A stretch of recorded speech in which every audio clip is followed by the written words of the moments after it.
Επίσης ένα χειροκρότημα σας φέρω τα φαγητά όλα σήμερα να κάνουμε. Λοιπόν, μαζευτήκαμε σήμερα εδώ να κάνουμε ένα γλέντι αποκριάτικο και ένα έθιμο που κάνουμε στα Γρεβενά, την Κυριακή της Αποκριάς. Ξημερώνοντας καθαρά Δευτέρα. Το έθιμο αυτό ήταν πηγαίναμε όλοι εμείς οι πιο μικροί στους παππούδες μας και αργότερα στους γονείς μας.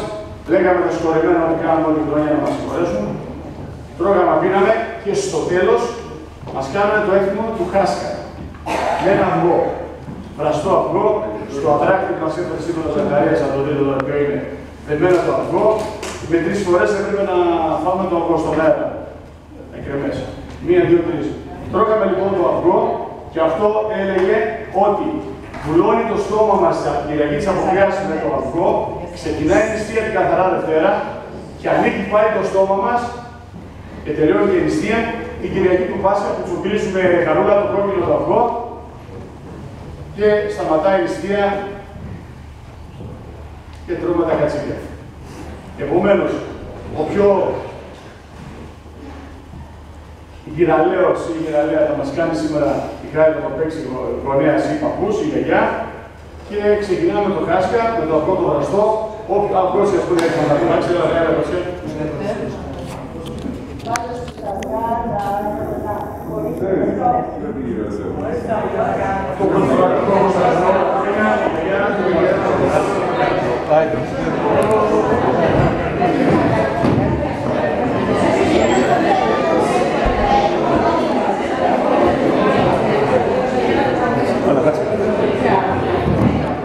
Έλα, ποιος θα κάνει το...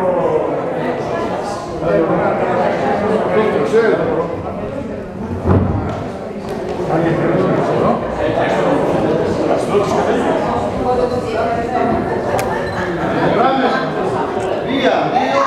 Τρεις, πέρασαν οι 3. Αυτό είναι.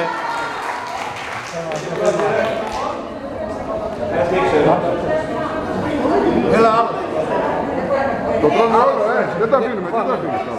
Έλα, άλλος, έλα, μας, έλα, πήγαινε να φέρεις και εσύ. Έλα και μικρή, έλα και μικρή. Σάκη. Το κοριτσάκι, έλα κουκλά, έλα κουκλά. Κάτσε να φάμε λίγο, εδώ. Έλα το γραφείο το παιδί. Όχι πάνω.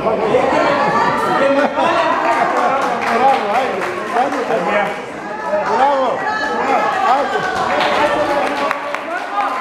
Γιώργο! Κάτσε παρακαλώ για φωτογραφία. Όχι, δεν το κάνουμε.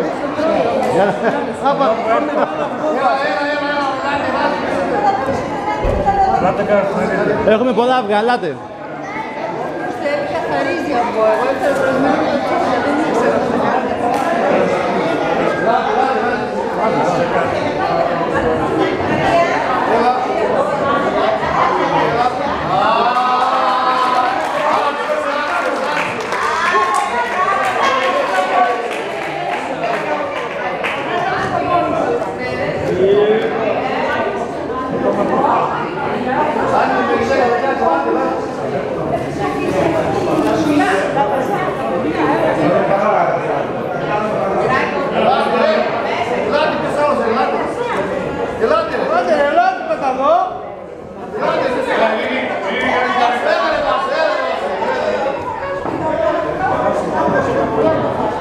Άντε, μια κοπέλα.